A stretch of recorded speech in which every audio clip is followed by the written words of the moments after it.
everyone, and welcome back to the History Geeks. And we're very excited about this one. Hi, Andrew. Hello, Jane. Really good to see you again. And hi, everyone. Thanks for joining us on the History Geeks. What are we doing today, Jane? Oh, we're doing a good one. And we've both been so excited about this one. We're going back to Russell Crowe, guys, and we're doing Master and Commander. And we have actually been talking about this before. So it's time now. It's really time. Yes, we have indeed, and huzzah for Master and Commander, which I think has got to be one of the best films out there when it comes to just for me it's how well it captures life at sea at the time in the middle of the Napoleonic Wars at the height of the naval confrontation.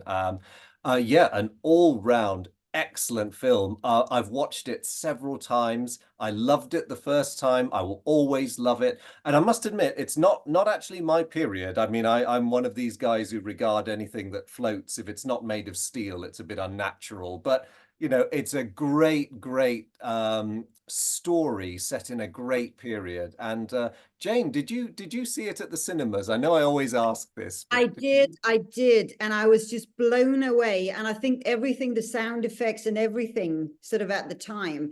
And as Andrew and I were just chatting before we pressed record. Sometimes we just start, guys, and then start chatting, and then we start. Oh, maybe we should record this actually. But we actually talked about there weren't that many films sort of depicting life at sea around this time, coming out around this time. Although probably the most well-known pirate films in modern time coming out, Pirates of the Caribbean, I think the first one came out a couple of years before this one. So we were sort of, cinema were looking to the sea for good stories. And yeah, you can say a lot about Pirates of the Caribbean, but, and it's Disney and everything and funny, but there was an element of going back to those good old naval stories, all this superstition at sea, the Flying Dutchman, all the great legends there coming in. So in a way, this movie, I think, came in 2003 with a bit more sort of heavy weight on the historical side.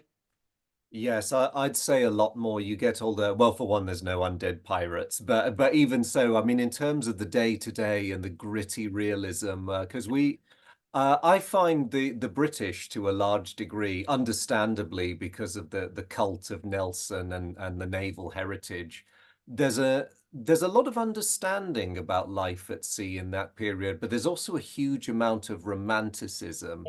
And people talk very fondly about, the great days of the age of sail.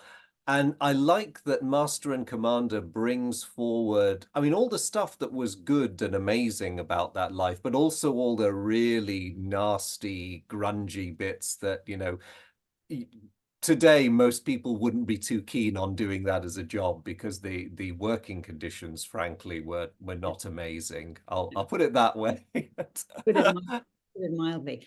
But actually, Andrew, I'm gonna take huge advantage of the fact that we have a maritime historian on board, literally. Yes, pun intended.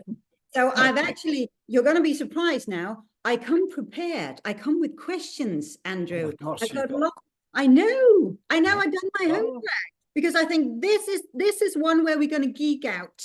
Definitely. And we hope you're with us, guys. So post comments, questions, whatever, on this one, because there will be so much to say about this movie that we probably won't have time for or will forget or stuff like that. But Andrew, if I may, because Yes. I actually thought you could help us out here, us who don't know that much about maritime history and life at sea and all of that. I thought maybe we could start at sort of setting some ground questions here. Yeah. And before you kick off, Jane, I'd just quickly say to all of you guys, the questions are for you too, because again, being a bit limited on the wooden walls front, I may stumble, but if you guys see that, or if you want to add anything anyway, comments, Yeah. please answer Jane's questions too. And Andrew won't, though. He's always modest. He's always brilliant. But actually, Andrew, I thought, as you said, life at sea, I actually thought we should start with our two main characters here, which is, of course, our two vessels. So we have the HMS Surprise, fictional frigate, but a British frigate, And well, I don't know that much about frigates, but what I do know is that they were very fast, very maneuverable. They were actually good both sort of to operate independently, but also as part of a fleet. Yeah. And they were armed with a little bit of a mix of, cannons and cannonades. And then, of course, we have the Acheron, the French warship, and we do get the impression already from the beginning that it's quite a bit bigger, and it's heavier. Well, the French frigates were also known for their speed and for the firepower, and very advanced sailing capabilities overall. And I love this little scene where we see the wooden model of it as well, made by one of the crew, because that really gives the viewer a sense of, the differences between these two vessels. But I was actually wondering, Andrew, and forgive if this is a very basic question, but I just wanted to try and sort of paint the picture a bit for us with very little knowledge. But can you give us a brief overview, maybe, of the different types of sort of ships commonly used during this time, during the Napoleonic era, and what role did they actually play in naval warfare? Yeah, thank you, Jane. So that actually is some very good questions in there. So you're absolutely right. Frigates were very far from being the biggest ships in both in anybody's navy, but they were the most versatile. So when they operate with fleets, they're very much the scouts. They range on ahead. They tell the admiral what's going on. Um, they're not powerful enough to fight in a fleet action except against their own kind. And in fact, there was an unwritten gentlemanly rule in this period that if you were in a big fleet battle and there happened to be frigates or smaller ships present, you did not fire on them unless they fired on you first, because that, there's no point, Goliath wasting his time splatting David if David's not annoying Goliath. And that was quite a nice rule. So it was up to the frigate captain whether he wanted to poke a stick into the bigger guy or not. But frigates certainly fought each other on many, many occasions. In fact, the most celebrated actions of the Napoleonic Wars are very often these one-on-one frigate battles where two of these ships run into each other when they're trying to do the same job. Beneath frigates, you have much smaller vessels like small brigs, sloops. These guys are really tiny. Their job is maritime patrol, coastal patrol, that kind of thing. So your frigate is a very nice combination of, as you said, speed and maneuverability. It's got respectable firepower, and it's just big enough to operate for very long periods as an independent unit. So of course these ships could disappear off on their own on missions, sometimes to the far side of the world, and you would be away for years. And the reason many captains liked gaining command of a frigate was they loved the independence, because there was no instant communication in those days. And in fact, I'm glad in the film we see that one brief stop on the coast of Brazil where they hand a packet of letters over and they say, First ship to England, you understand? And that was your communication. So months, sometimes years could pass before you heard anything from your high command. And in the meantime, you were captain under God, Yes, as yes. the phrase went. But in terms of the comparison between the Surprise and the Acheron, it's a great question about how they match up, because of course not all frigates are created equal. And the Surprise is somewhat on the smaller end. So I saw at the preamble to the film, you get told that she has 26 guns. Yes. They don't tell you how big, but I am guessing she has 12 pounders, which are fairly small. Now, I'm basing that guess on the fact that when they're moaning about the size of the Acheron's guns halfway through the film, I think it's Mr. Bull says, "Oh, but she's got 18 pounders. She's way heavier than us." And of course, the next British caliber down from 18 was 12, so at best. So 12 pounds, of course, is the weight of the cannonball. Yeah. So yes, Acheron is much more heavily armed. She's got 44 guns to poor old Surprise's, I think 26 Yes, I or think you're right. 28. It's not it's a bit of an unfair matchup, and she's got a whole extra gun deck, you see Yeah. in the film. Yes. So in a weird way, although the Acheron is sort of accurately described as a frigate. She's what I would call a super frigate. Yeah. And she's much more heavily built. And it's interesting that they say in the film that when the sailor makes the model that, you know, oh, my cousin's husband saw her being built in Boston.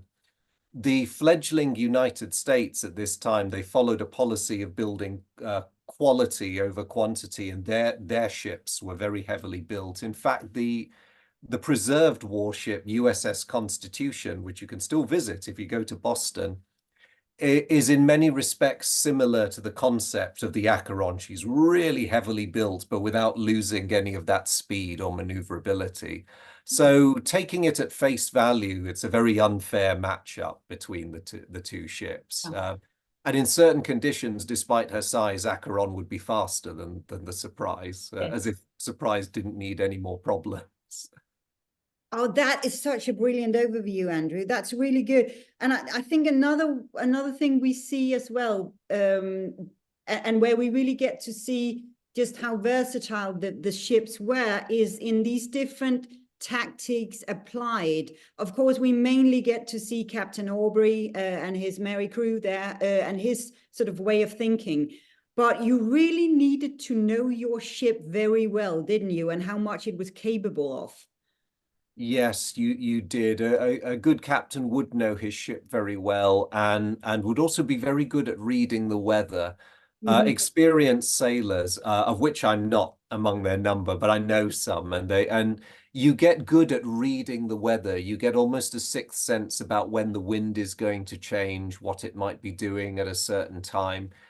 You get used to looking up at your own sails to gauge how that side of things are going. And a good captain can run rings around one who's less good at his job, or kind of force him into a position where he's at a terrible disadvantage. And another thing I like about this film is how it shows that you get these situations right up till the final battle, really, where one ship or the other has started off in such an advantageous position that the only sensible option for the other one is to run away or face destruction. And it's almost like this very convoluted game of chess where each of you has only the one piece, and you have to make sure that your piece isn't about to be taken. Yes. Yeah. And we do get to see, there are some brilliant scenes as well, also, as you say, Andrew, at the beginning, where he's making good use of the fog, because at that point, there's not really anything else for him to do but to flee if he can.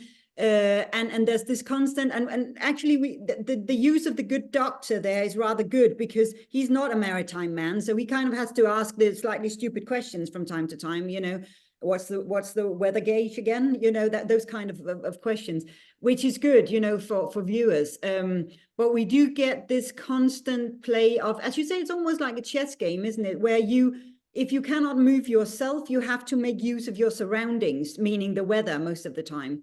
Yes, yeah. You use whatever you've got, and unlike a land battle, the sea is very much devoid of cover.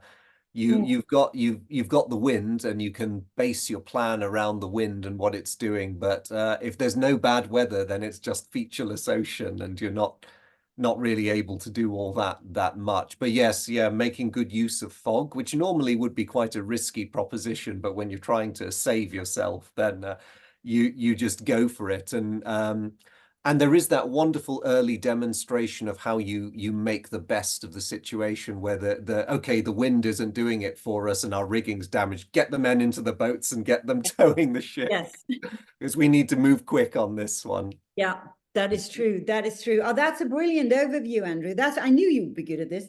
And one final thing, Andrew, I kind of wanted to link to this historical era before we dive into sort of more specifics on the film, is we get to hear about a few historical characters and situations and events, and the film is kind of linking a little bit. We get, especially Nelson is mentioned, and the little boy there gets a book from his captain and so on. And I was just thinking, what sort of historical figures or events or situations should viewers be aware of to understand this context a little better? And I think especially if, let's say, you wanted to dive into this period a bit more, were there mentions where you thought, you know, this should have been expanded a bit, or somewhere you thought these were left out, and maybe this could give a little bit of a better overview of what actually happened during this period? Okay, yes. Well, I think in the broadest terms, the film did a good job in setting the scene. I mean, mo admittedly, an English audience would, or British audience, I should say, would pick up on the date of 1805. This is the year the Battle of Trafalgar is going to happen in the future, because the story starts in April 1805. So it's very much the tipping point. It's an interesting place to choose because Napoleon Bonaparte is Emperor of France, and he has these continent-wide ambitions. I think no one quite realizes how big his ambitions are just yet.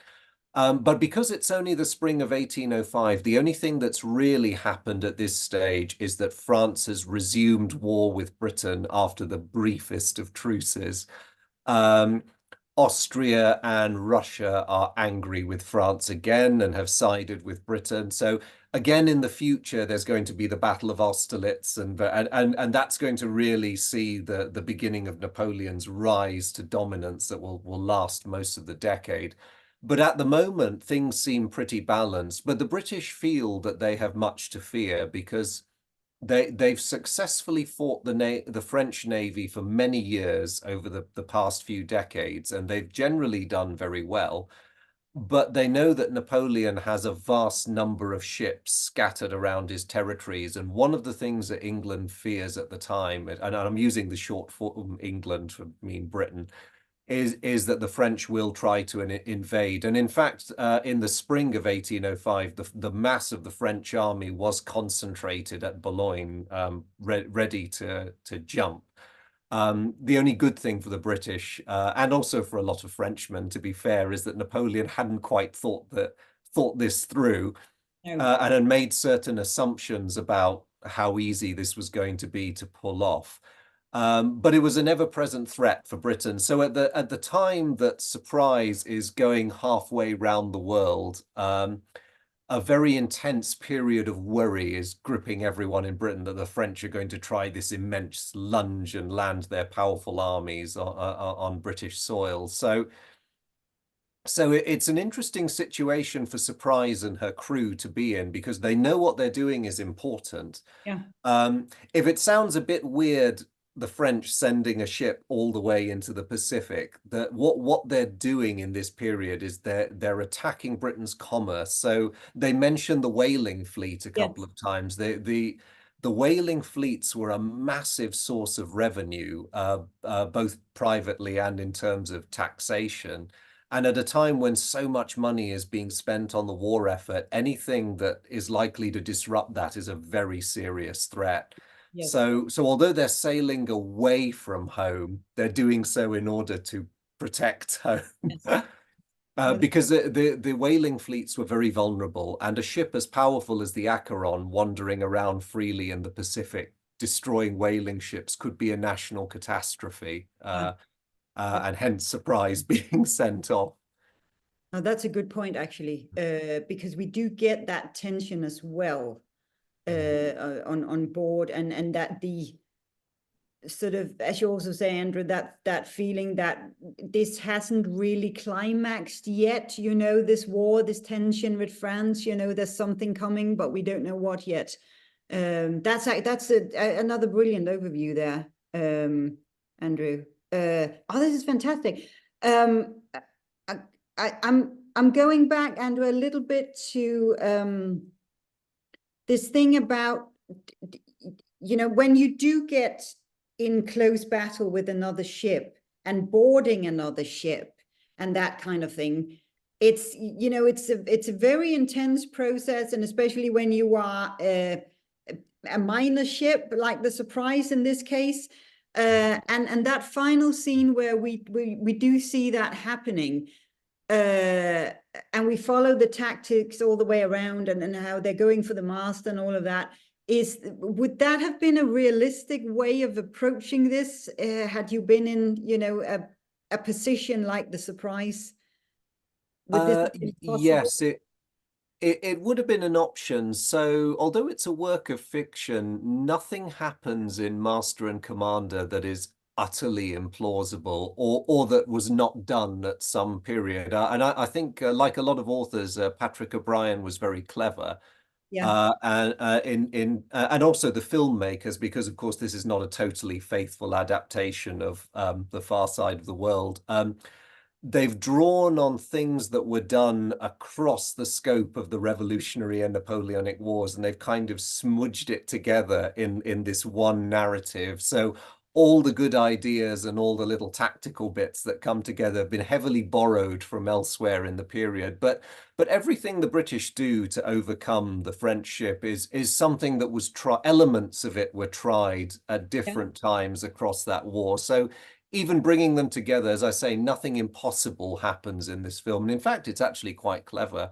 Um, we sometimes forget, I find, and my reaction to this movie is they put in an awful lot of manual labor, because Yes. I think of how much work it would take to convert your smart frigate into looking like a shabby whaler. And that is a project in itself. You know, Yes. today we'd all do it and we'd be utterly exhausted by the end of it. But back there, it's like, no, you've got to do this, then you've got to be ready to fight. You Yeah. go, oh, really? Yeah. But Gotcha. they just get on with it. But because they were used to it and they had to do it.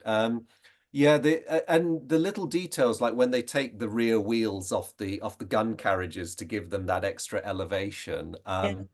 That was done by a British naval officer called Cochrane in very similar circumstances.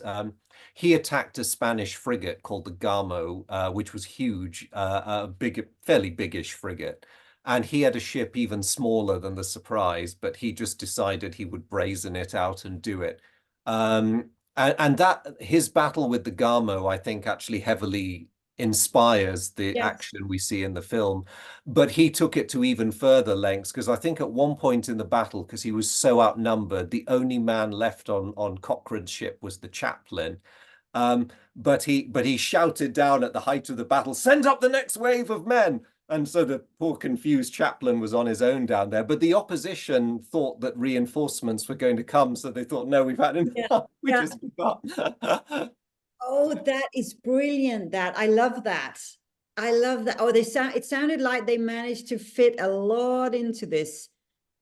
They did. I also should say I love the way they deal with the French crew and the way Yeah. they are represented, Yes. because it is something of an unfortunate trope in British myth and legend that the French were largely ineffective and really quite useless at sea. Now, like a lot of stereotypes, that's built around a certain element of truth. Through circumstances largely out of its own control, the French Navy was not quite the hard-hitting force it had been a generation earlier. But there were still some exceptional French crews and very skilled French captains. And I think it's great that the Acheron is given, I'll call them the French equivalent of Yeah. Surprise's dream team, because, you know, these are not just some cardboard cutout pushovers. These guys are just as tough as you are and just as clever and just as, I mean, there's that trap, isn't there, when the British board Acheron after that first volley, and I think it's Mr. Bowles again, very stupidly says, I think the job's done, sir. It's like, more fool you. Yeah. Yeah. And the No, French just and pop I up. do actually like, even though we never see the French side, we only on the Surprise, we never really see things from the French side in this, but we do get an insight. I think it's the good doctor again who says he fights like you, Jack. And I do Yes. like that little insight into, actually he might have a bigger vessel here, but he actually got some pretty good maneuvering around this. Oh, absolutely. And there are those beautiful moments, aren't there, where, you know, Aubrey snaps his Yes. telescope up and he can see his opposite number doing the same Doing back. the exact same thing. Yeah, no, true. Yeah. It's True. almost like they're sizing each other up unintentionally. Yes. Uh, Yeah. Well, oh, true. No, those are brilliant, brilliant little scenes. Andrew, I'm gonna dive into like life on board a little bit more, because there's also, I mean, we get to know a little bit about the different, as part of life on board, the different layers of superstition as well.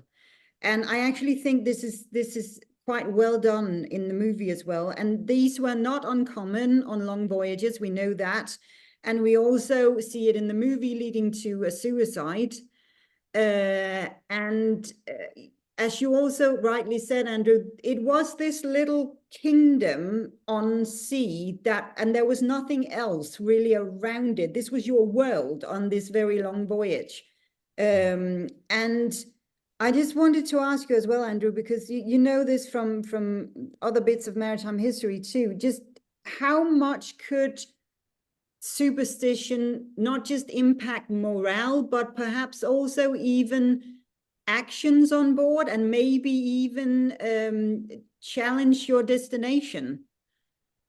Yes, it's a really good point because superstition, I was going to say was, but I will actually venture to say is still huge with sailors generally, and I'm taking a global picture there. Sailors are very superstitious folk, and I think it's the nature of their job and their life that makes it so. You get these funny little rituals and you get these funny little belief systems that crop up, and one of them is the idea that someone, as you write, they so ably show in the film that someone could be a Jonah. You get this person who the classic Jonah in a lot of maritime lore is someone who never has anything bad happen to him personally, Oh, but he brings doom, disaster, and destruction on all those around him. So of course, naturally, you're like, no, I'm not going anywhere near that guy. Um, and there are stories of men who survive 3 or 4 shipwrecks, and afterwards nobody wants anything to do with them because it's like, yeah, you went out there and no one else came back, so we're not gonna go with you. And the poor unfortunate Mr. Holland, who yes, I really really feel sorry for, yes.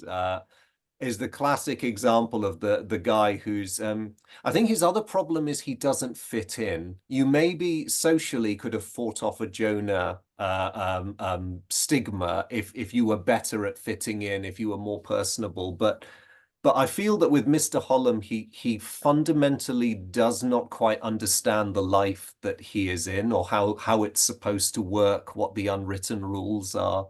And because of that, he comes unstuck. And it's funny how these things can be self-fulfilling prophecies sometimes. Again, the film's very cleverly dealt with that because as soon as they finished Mr. Holland's funeral, the wind picks Yes, up. yes, So at the same time, the crew's all feeling guilty after Aubrey's very short prayer for shunning him and making him feel like an outsider. At the same time, thinking, yeah, the guy was a Jonah because as soon yeah, as he as yeah. soon as he stepped off the ship, everything was great again. Yes, that's the poignant bit about that one. Yeah. Yeah. But you are raising another very important question, Andrew, which is that if you didn't fit in, there wasn't an awful lot you could do, because you couldn't just go to, join another group of people there. You kind of had to live with what you had on board that ship. Yes, yes, you certainly had to get on with your mess, who are the sort of group of 8 to 10 men you share a table with. You could just about get away with having bad blood or a feud with someone who was on the other side of the ship. But even then, that was not ideal. I mean, inevitably, there would always be problems, not just among the lower deck. You also got them between officers as Yes, well, the usual yes, run of personality clashes. Inevitable tensions from all of you being cooped up in this tiny space. And Surprise is a small ship. There's no getting away from that. But she still needs nearly 200 men to operate her. So you're going to have problems. I think practicality tended to reign more than anything else. And also it's a lid is kept on it by the really iron discipline that yes, Maturin spends so much of the film objecting to because he has the liberal humanist's view that maybe this sort of thing is not necessary. And Aubrey, I hate to say it because I live in a free and liberal society that doesn't impose too many rules on me, but I fear that Aubrey is correct. yes, Because these men have to be in this situation, they have to rub together. you kind of have to keep them in line with discipline in the lash. Otherwise, even if you're a popular captain, you still have to do that. That is a good point. And also there weren't much else. Yes, they worked very hard all the time, but there weren't much else you could do. So that level of discipline kind of had to be there in order to, when so many people are living so closely together, there has to be a very strict sense of discipline and order, in order for that to just function.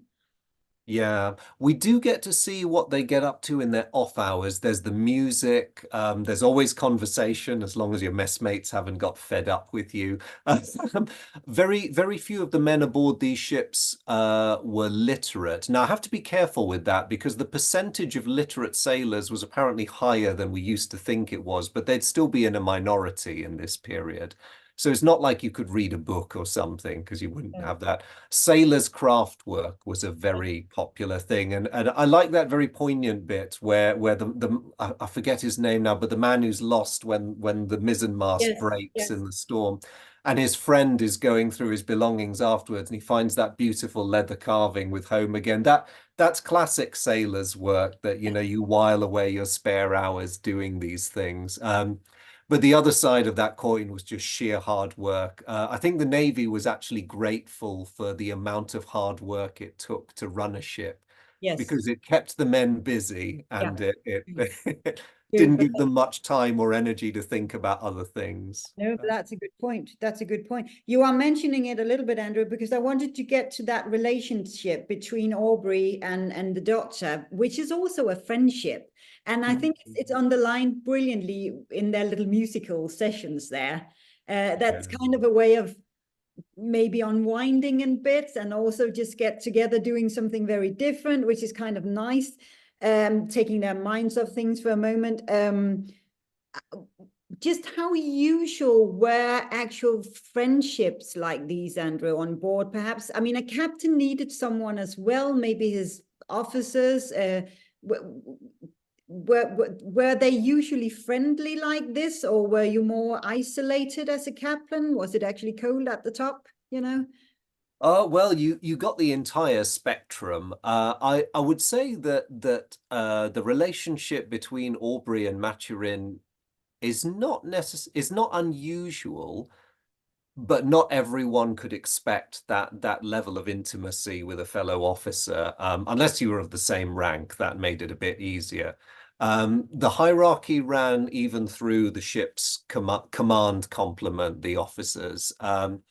But a lot depended on the personalities involved. So in this, you get someone like Aubrey, who's got this great reputation. He's Lucky Jack. He's strict, but he's also quite jovial. And so when they have their nice dinners together in the cabin, it's great because there is that level of relaxation. And it's clear, although they never say it in the film, it's clear a lot of these men have served together for a long time. Certainly, Aubrey and his lieutenant have been together since they were young officers, so that helps. But at the opposite end of the scale, you do get some horror stories, which are reflected in other naval fiction and accounts from the period. So in Forrester's Hornblower books, Hornblower in his younger days passes through some horrible captains whose officers and men absolutely detest them. Um, and even later on, in the Victorian period, you get some instances where relationships between even the captain and his own officers are so bad that outside of when they're on duty, when they're in their off hours, they will only communicate with each other by written message Oh, God. because they've hacked each other off so much they just won't want anything to do with each other. Um, and you did get a fair number of dysfunctional personalities out. I mean, in a way, it's inevitable, the stresses of command and the isolation. And this is the other funny thing, the isolation, which some captains see as a blessing, because you can do whatever you like, can also be quite damaging because a lot of us, I think, need the security of a higher figure that you can refer to when things go wrong. But when you're in Aubrey's situation, the buck stops with you. There is no higher command figure. And if you did sit down to write a letter to the higher command figure in London, a useful reply would not arrive for No, months. no, that is true. That is true. But I also think that relationship between a doctor and a captain maybe was a little easier, because in a way they were perhaps a bit more equal, because the doctor has his own specialism and discipline, and he's also a naturalist, and the captain is, you know, running his ship. So maybe in a way, uh, because the doctor is not, you know, a man of the sea as such, maybe in a way it evened out their friendship a little bit, that they were two men coming from two very different worlds. Obviously there was a captain, yes, the highest authority, but maybe it was easier for him to see a friend or an equal in someone who had studied something very different. Yes, and I think Aubrey does benefit from the very fresh perspective that Maturin brings. The only caveat I'd add is Aubrey has to stop to think about it sometimes, Yes. because he Maturin brings him a lot of comfort, I think, and he is very fortunate in the friendship. In fact, they both benefit from it, which is great. And yeah, they're both very intelligent, very cultured men. The musical double act shows that, and Aubrey is clearly well read too, but just in different subjects. And even the odd philosophical chat. Yes, I think it would have been easier for Aubrey to have that connection with someone who is. It's a curious one with surgeons, because they're sort of in the command structure, because the men have to show them deference and respect, and they're part of the ship's organization. But at the same time, you're right, Maturin's very much a civilian who's been hired to come in to be the ship's surgeon. He's a very unusual surgeon. His assistant is actually a bit more representative of what you'd find aboard ship. But yes, it's an interesting one. The other thing I like about their relationship is the perspective that Maturin brings about the nature of authority and all that, because that is a constant source of tension between them. And although they don't overdo it, but the fact that Maturin's of Irish origin also adds another layer of discomfort to that, because it's no secret that England certainly was holding Ireland in a pretty iron grip at the time.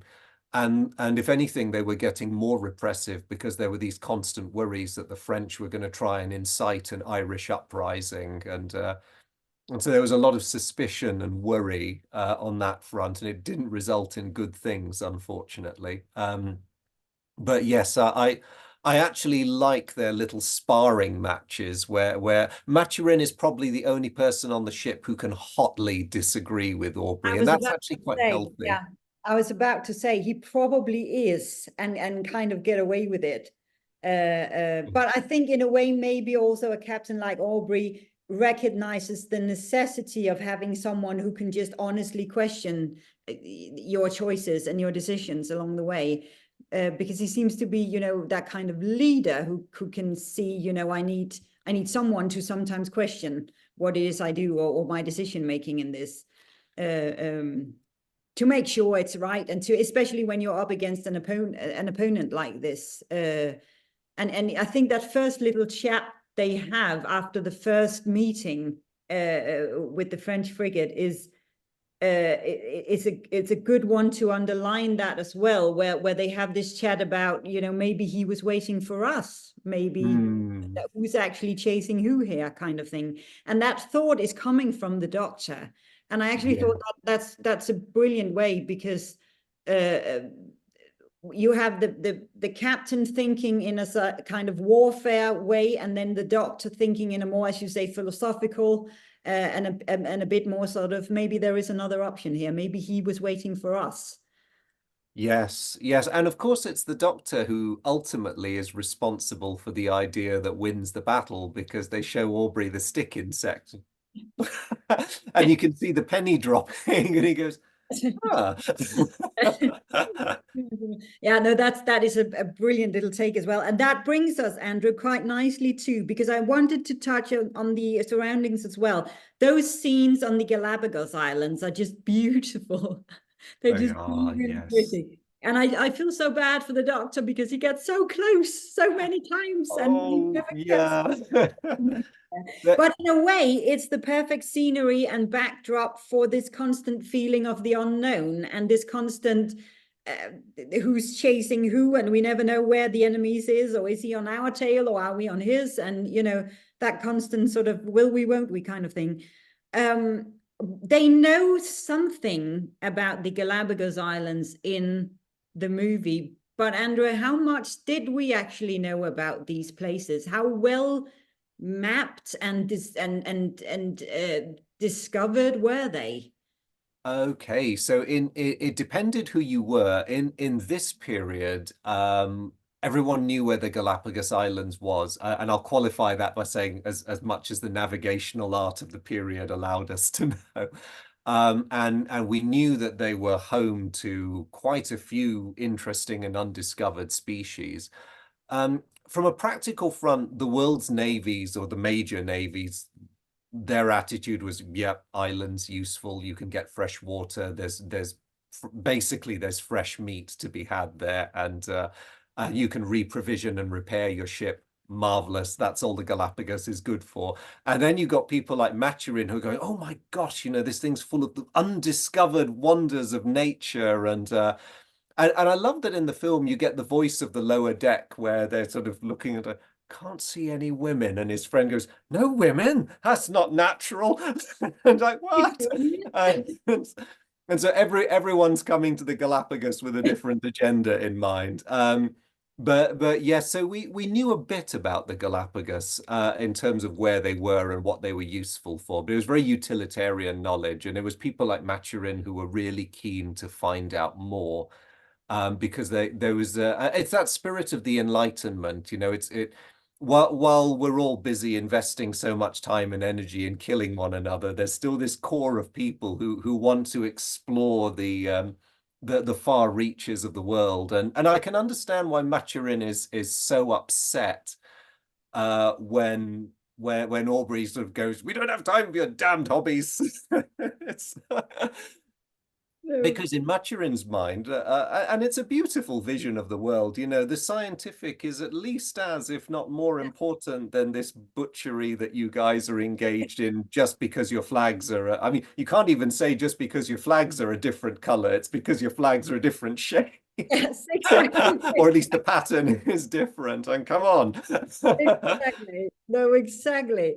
But we did get, you know, some knowledge back from these long voyages and from these ships along the way. So there were definitely new knowledge being, you know, collected and found on these trips. And although that may not have been the main purpose of going there, but I actually found that backdrop really, really beautiful. And the fact that it was the Galapagos, and he's just, as you say, they come with a different agenda, and they Yes, symbolize and yeah. And I they- think that the scientific is always there. I think it's yeah, just unfortunate in that period that there was almost constantly fighting going on. But it is worth noting that in during the closing days of France's monarchic period, there was a gentleman's agreement similar to the frigates one that if you encountered a ship that was engaged on purely scientific work, even if it was a refurbished warship, you would leave it alone and allow it to proceed. And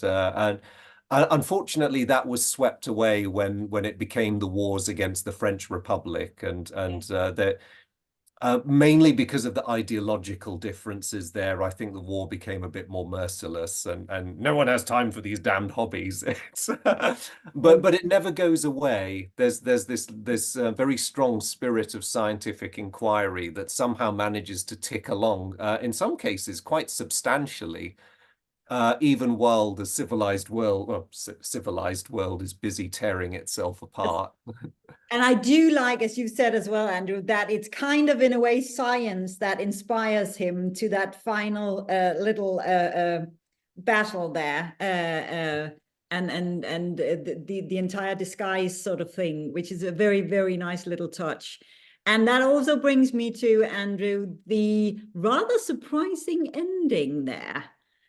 I like the twist in the We ending. think we have seen the dead French captain, but haven't we? Yes, I like the way they've done that, and because it very nicely brings it back to the whole "he fights like you, Jack" thing. Even in the most hopeless of circumstances, where his ship's been crippled and his crew has been largely beaten, there's always a plan C, plan D, plan E, plan F, and it's a beautiful ending with Surprise turning around to chase them again.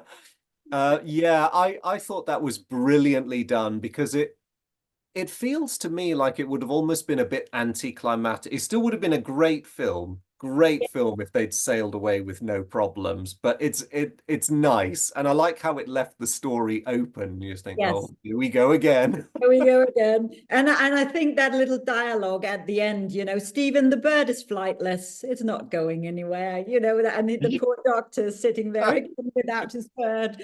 But no, that is a brilliant, brilliant ending. And as you rightly say, Andrew, it would have been weirdly and sort of anticlimax if they had just beaten it, wouldn't it? It would have been a little. Yeah, yeah. I like that the opportunity is left or the window is left open for further Yes. adventures. When you think because in the book, if I remember, it's been many years since I read the book. I think the frigate gets wrecked in the book, and so it's not the Surprise, the No, French one, and yes. so it's really anticlimactic because it's like, oh, okay then. Well, that happened. Oh, that is fantastic. That is fantastic.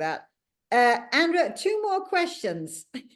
I'm Oh, following. go for it. I'm doing this like I'm doing this like an I'm interview. not hogging this, am I? Because I'm worried I've You done are an awful lot brilliant, of as you talking. always are. Okay. This is what I love. This is what I love. Now, because you mentioned this a little bit, and I was just thinking, in terms of modern naval strategies. Are there any insights or lesson that maybe we could learn today from what we know of these great battles and the great ships and the great voyages? Is there anything we could actually take with us here into sort of modern day naval strategies?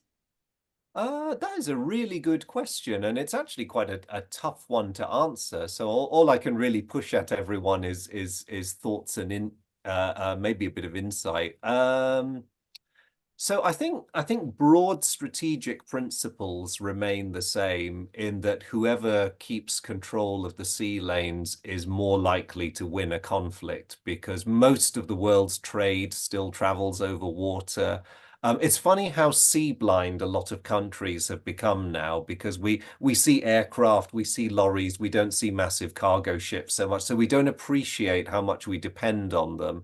Even some countries that are largely landlocked, ultimately the stuff they buy comes in by sea before it gets loaded onto trucks and trains. So command of the sea is always essential. The the other things I would say it would be very broad principles because the nature of navies and the nature of naval discipline and how we fight has changed so much. So it's become a huge, well, actually, more than a century ago, it became a hugely technical form of warfare. And so while there's always room for people with courage, with initiative, with determination, you'll always need that. Mm. But you also need a very different set of skills today because we live in an age of point and click warfare where your instincts and your reflexes have to be different and your capacity for mental mathematics has to be Yeah. really quite insane. Um, but I would say the broad principles survive that you ultimately it comes to your ability to control or at the very least prevent your opponent from controlling the seas. Um, but as for the other stuff, maybe some things has survived, but other things have changed quite out of recognition. Boarding actions are rare, Yeah. I would say, very rare. That doesn't happen that often. But you also have a good point in what, because that's always the case with history. What we find out doesn't work very well is actually a brilliant lesson as well. I think Yes. especially when you are in environments like the sea that you cannot really control. Uh, Hmm. and I also think when movies like these come out, it's actually a good reminder, as you also said, Andrew, that for many nations, so much happened at sea. It wasn't just a battlefield like it was in this particular period of time. It was also a transportation. It was a cargo route. It was a sometimes when we went to conquer other places. It was a source for food. You know, it was so many things, and we sometimes, as you rightly say, forget the fact that we do live on a blue planet, and it is made up of largely water, and those who could control that had quite a fair advantage, and that's kind of been the case throughout any given period of history when you think about it. Yes, it's ironic that the planet is called Earth. I mean, as you point out, the percentage of it that's blue is actually the dominant.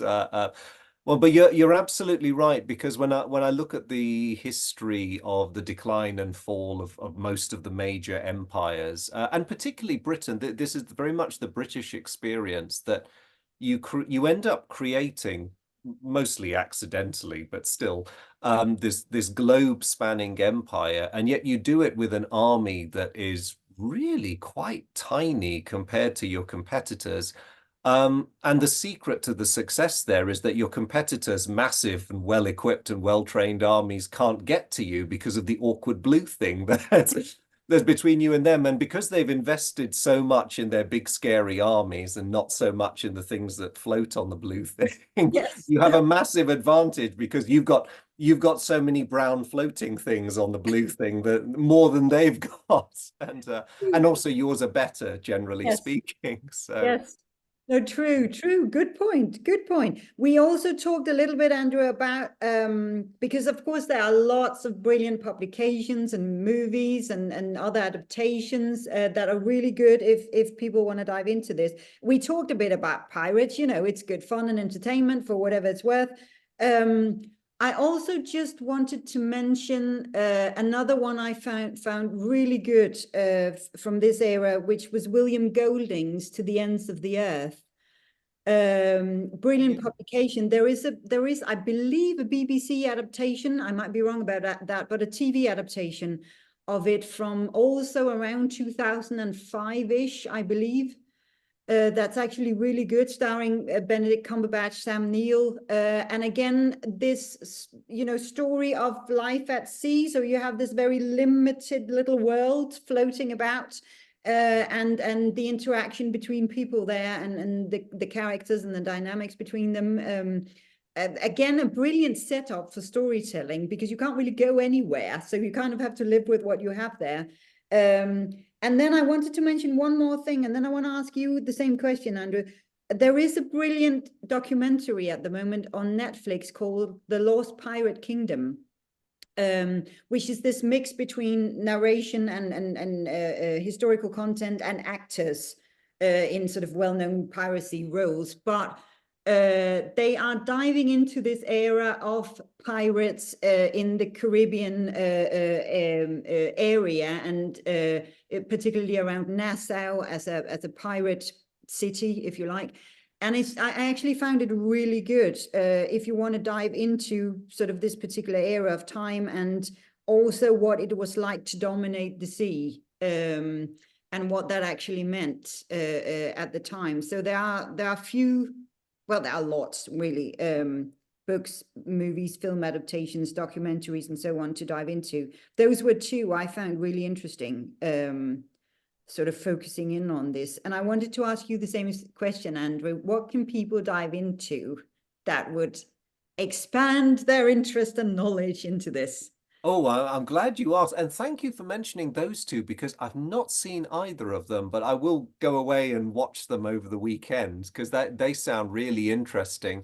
It occurred to me I'd done a massive disservice to a very important film, which is also a really good drama set in this era, and that's The Bounty, with Oh, Anthony Hopkins as Captain yes. Bligh, and a Oh, that was lovely. much younger Mel Gibson as Yes. Fletcher Christian. And How could I forget that one? That was actually lovely. How could I? It only just came back to me, and I thought, well, in a way, the two Master and Commander and the Bounty sit very well next to each other because of the parallel nature of their voyages, albeit with different objectives.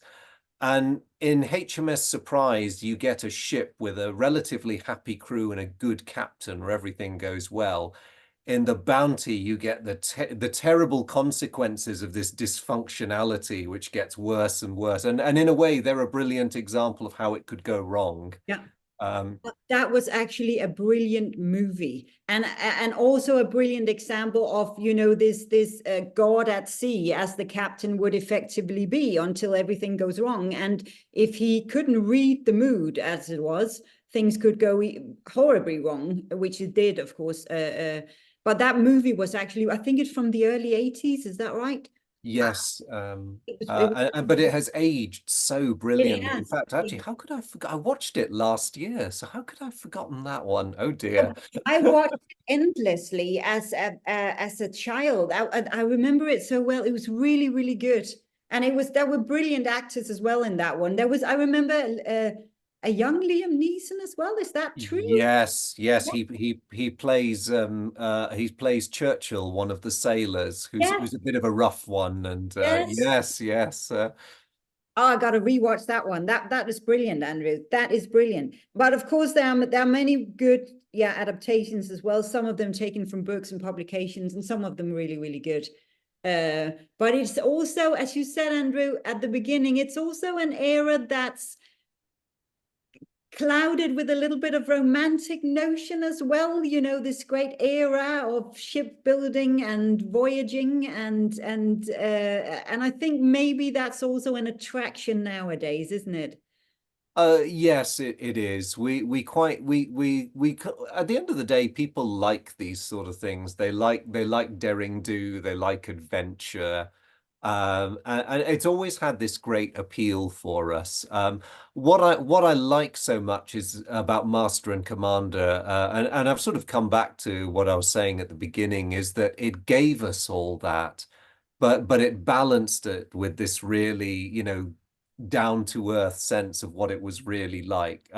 Because I think back to the first Age of Sail movie I ever saw, which was Hornblower with Gregory Peck as Horatio Hornblower, and that was the classic, mid 20th century. It was basically hero worship, and although they did their best to sort of give you an idea of conditions aboard ship, it was filming in that era, and it was very Hollywoody, and also the ships maneuver like speedboats, which is quite entertaining when you see a three-masted frigate belting along and kind of ignoring what the wind is doing. That was funny too. But it's the great age of Hollywood, so we don't care.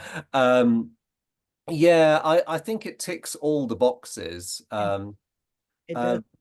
Uh, and some people, interestingly, some people found that jarring because some of my friends who watched it, they didn't expect, well, they didn't know what to expect. So they thought it would be a bit like Pirates of the Caribbean, where there'd be action and adventure all the way through. And they liked the action and adventure in Master and Commander.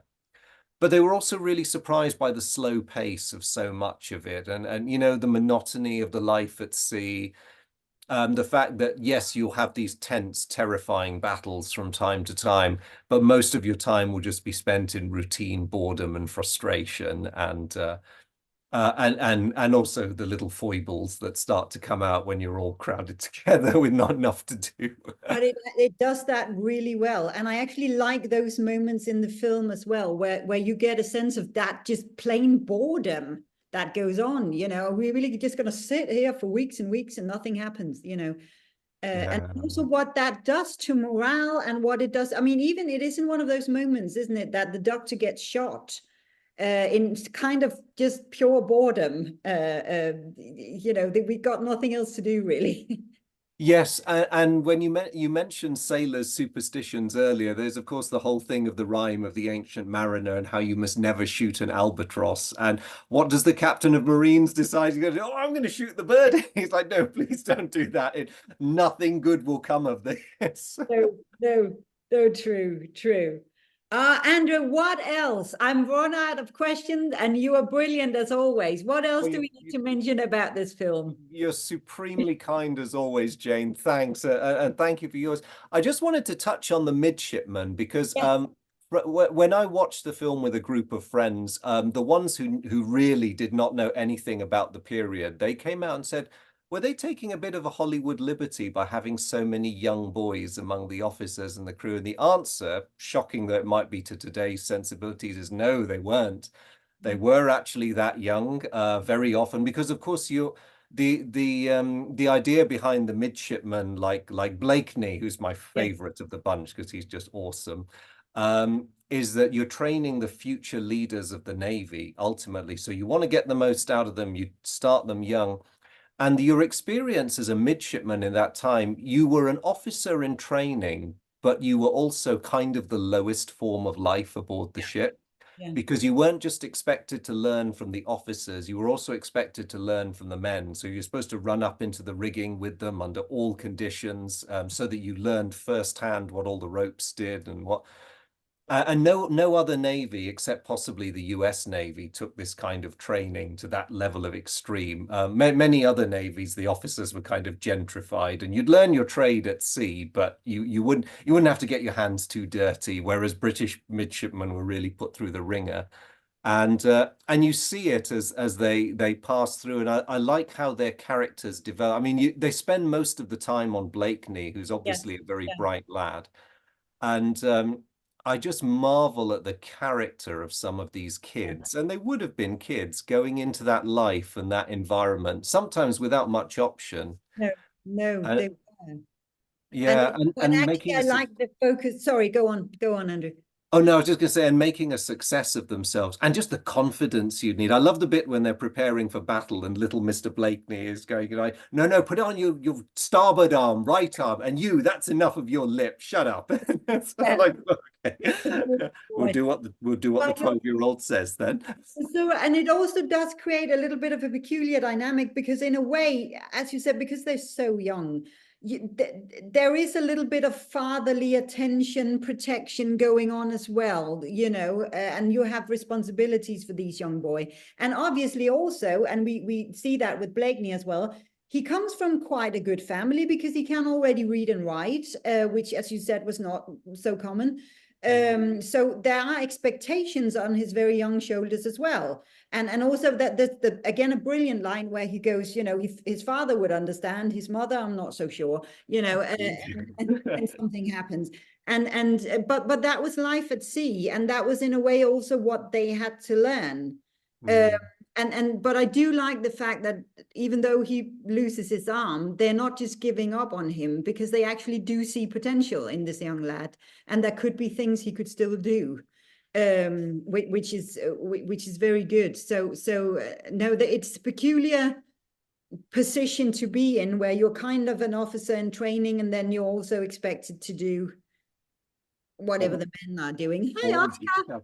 Yeah, I just wanted to apologize. Oscar's telling me off for something. I'm not sure Hi, what, because he has Oscar. been fed. Hello, ship's cat. Yes. Yeah, yeah, and Blakeney is just a brilliant example of that. I mean, and he is an aristocrat as well, because they do refer to him as Lord Blakeney, and I suspect he's fallen victim to the classic trope of impoverished English aristocracy, which is your first son inherits the title, your second son goes into the army, your third goes into the navy, and the fourth becomes a clergyman. If you have any more than that, you're in trouble. That's true. That is true. Yeah. But actually he might be in his right element right there. He was a very brave young lad. And it was just great also to see life at sea through these young men's eyes, And he also, I've forgotten his name now. He's got that young friend as well, who ends Oh, the one, dying. yes, They the talk one who about dies. Yes, and they talk about, the final stitch through the nose and that kind of thing. And a poignant little talk between those two young friends as well, because they are, even at that young age, aware of the danger. Yes, and I found it very impactful because, I mean, of course, today we would never subject children to such terrible things and never put them into and it makes it extra shocking, I think, that was normal in the culture and organization at the time. And in a way, it's a really grim foreshadowing of the sort of the total wars that the 20th century brings, which are even worse. Because yeah, it's it's that old thing, the old men start the wars and the young men pay for it. And yeah, and while that's a massive oversimplification, you sort of see elements of it in the experiences of Blakeney, and also poor old Holland again, who really, in happier times, should probably have never been in the Navy at all, but he's Yeah. found himself there. Oh, it's such a great picture, this one. It's such a great film, Andrew. Should we hand Yeah. over now? I think we should. Yes, sorry everyone. As ever, please do comment. We've had so much to say about this film, and I hope it's we, Jane. I'm sorry if I've Yeah, it has been fantastic. I was just like giddy with excitement about this one. It was such a good suggestion. Was it Ian who suggested this one? Yes, thank you, Ian. Yes, If you're watching this, thank brilliant suggestion. Thank you for pushing Master and Commander forward. Yeah, we've actually been talking about it, and then other films came up, and we just sort of didn't get to it. But this was good. This was really, really good. Andrew, thank you for sharing your great knowledge as always. Such Oh, a thank pleasure. you, Jane. Oh, as well, more importantly, as always, brilliant to go over a movie with you, and always great to chat. Thank you. And thank you for bringing so much to the table, because those questions, you brought up so much stuff I hadn't even considered talking about. So thank you very much for those. They were Oh, brilliant. bless. And guys, please let us know yours and continue the conversation. That would be awesome. This is too good a film to, just have the two of us chat for about an hour or so. There's so much to say about this one. Yeah, please do. We look forward to hearing from you, and we'll try to respond as quick as we can. But thank you anyway for joining us, and thank you for anything you guys want to add. Right, from now on, no sirs, no salutes, no whistles, no bells. Aye, sir.